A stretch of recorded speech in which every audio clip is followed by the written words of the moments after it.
नमस्कार। सबसे पहले यहाँ पर प्रेस कॉन्फ्रेंस में आए हुए सभी प्रेस वार्ता के लोगों को मैं बहुत बहुत धन्यवाद देना चाहूँगा कि शॉर्ट टाइम में आप इस प्रेस कॉन्फ्रेंस में उपस्थित हैं। आज ये प्रेस कॉन्फ्रेंस यूथ कांग्रेस की तरफ से रखा गया है। मैं इस प्रेस कॉन्फ्रेंस के माध्यम से सरकार के 10 साल के कार्यकाल और नॉर्थ मिडिल अंडमान को जो पीछे ढकेलने का काम एडमिनिस्ट्रेशन ने किया है उस पर आज बात करने के लिए प्रेस वार्ता बुलाया गया है। अंडमान निकोबार द्वीप वासियों को मेरा प्यार भरा नमस्कार, युवा साथियों को मेरा नमस्कार। सबसे पहले मैं बता देना चाहता हूं कि हाल ही में मैं पोर्ट ब्लेयर के दौरे पर निकला हुआ था और मुझे जो दुख की बात है कि नॉर्थ मिडिल अंडमान को जो व्यवस्था मिलनी चाहिए, लोकतंत्र की जो ताकत है, संविधान की ताकत को चकनाचूर करने वाले एडमिनिस्ट्रेशन और जो भाजपा की सरकार बैठी हुई है, उन्होंने नॉर्थ मिडिल अंडमान को पीछे ढकेलने का काम इन 10 सालों में किया। आज बाराटांग में जो परिस्थिति बनी हुई है, बाराटांग में पर डे मैं कहता हूं कि प्रतिदिन डिगलीपुर से लोग जाते हैं, 3 घंटा का सफर रहता है, पोर्ट ब्लेयर पहुंचते हैं, उनके लिए टॉयलेट व्यवस्था नहीं है। ये बहुत शर्म की बात है। संवैधानिक पद पर बैठे हुए लोगों को इस्तीफा दे देना चाहिए, तुरंत इस्तीफा देकर घर में बैठ जाना चाहिए। ये लोग कोई लायक नहीं है एडमिनिस्ट्रेशन वहां पर बैठने के लिए, क्योंकि आज जो एडमिनिस्ट्रेशन नॉर्थ मिडिल अंडमान के साथ कर रहा है, बाराटांग में पीने की व्यवस्था नहीं है, पानी पीने की व्यवस्था नहीं है, टॉयलेट्स में आप घुस नहीं सकते हैं, इतना बदतर हालत है। और इस पार जाने के बाद मिडिल स्टेट की भी सेम हालत है। मैं देख कर आया हूँ, इतनी लोग बड़े बड़े टूरिस्ट यहाँ पर आते हैं घूमने के लिए। लाइमस्टोन केव है, बहुत सुंदर नज़ारा है अंडमान का, जो एक नज़ारा लाइमस्टोन केव देखने के लिए लोग दूर दूर से पर्यटन यहाँ पर आते हैं। बहुत सुंदर अंडमान का विकास हुआ था, अंडमान को बनाया गया और अंडमान का इतिहास इतना बहुत सुंदर रहा। लेकिन इन 10 सालों में हमने देखा एनएच का रोड नहीं है। आज रोड की व्यवस्था खराब है, वो छोड़ दीजिए, बाथरूम जो पानी की व्यवस्था ड्रिंकिंग वाटर हुआ करती थी मिडिल स्टेट के, उसमें बंद कर दिया गया। बाथरूम की फैसिलिटीज नहीं है। लोग कहाँ जाए, लोग परेशान हैं, दुखी है। सबसे ज्यादा दुखी यहाँ के जो टूरिस्ट यहाँ पर घूमने आते हैं, वो लोग बाहर जाकर कहते हैं कि अंडमान में जो नज़ारा देखने को मिल रहा है वो निंदनीय है।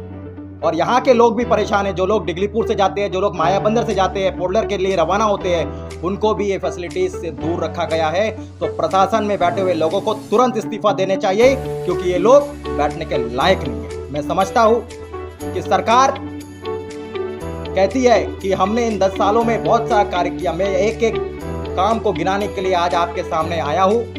आज डिब्रेट के मुद्दे पर मैंने प्रेस कॉन्फ्रेंस किया था, डिब्रेट के मुद्दे पर आप नहीं बोल पाए।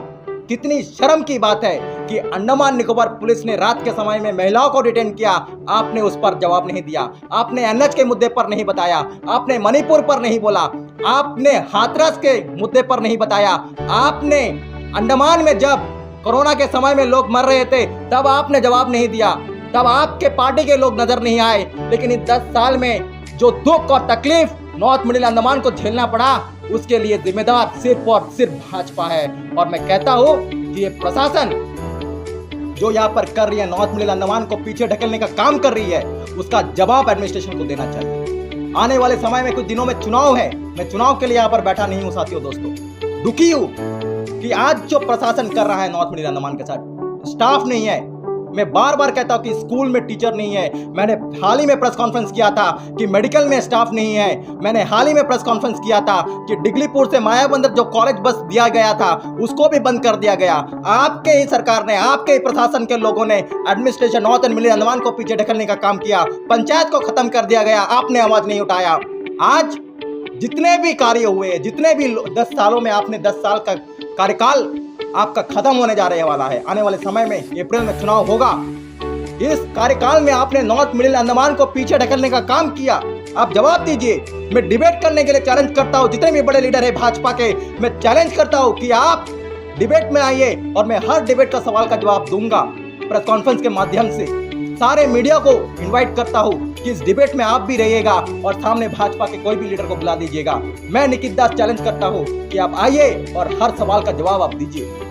आज जो परिस्थिति देखने को मिल रही है अंडमान के भीतर में, आज हर जगह पर लोग दुखी है, किसान दुखी है, हर जगह पर कुछ ना कुछ अत्याचार लोगों पर हुआ है, नॉर्थ मिडिल अंडमान के लोगों पर जो अत्याचार हुआ वो निंदनीय है।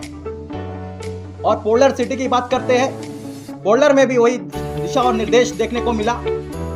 आप एलजी किसी की नहीं सुन रहा है, एलजी सर गायब है, किसी ने नहीं देखा इन 10 सालों में एलजी साहब कहां है, कैसे है, और अपने खिड़की से बाहर निकाल कर नहीं देखा कि अंडमान के लोग तिल तिल मर रहे थे। आज परिस्थिति गंभीर रूप के आपके सामने है। इन सारे सवालों के जवाब अगर भाजपा के लोग दे दे तो बहुत अच्छा होगा। लेकिन प्रशासन के लोगों से अगर आपको संवैधानिक पद पर, आप एक लोकतांत्रिक पद पर बैठे हुए हैं, तो उस पद से आपको इस्तीफा दे देना चाहिए, क्योंकि आज बाराटांग में जो स्थिति मैंने देखा वो बहुत निंदनीय है। उसी तरह मिडिल स्टेट में जो परिस्थिति है वो भी निंदनीय है।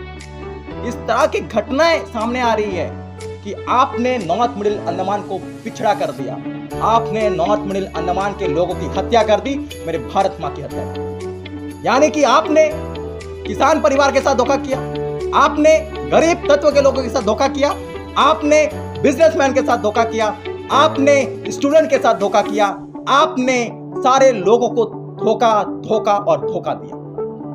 तो इसी मुद्दे पर आज ये प्रेस कॉन्फ्रेंस रखा हुआ था। मैं बार बार सरकार से सवाल उठाता गया हूं। प्रीवियस में आप जाइए, मेरे हर एक यूट्यूब चैनल में सरकार से मैंने चिल्ला चिल्ला कर सवाल पूछा है, एक भी सवाल का जवाब आपने नहीं दिया।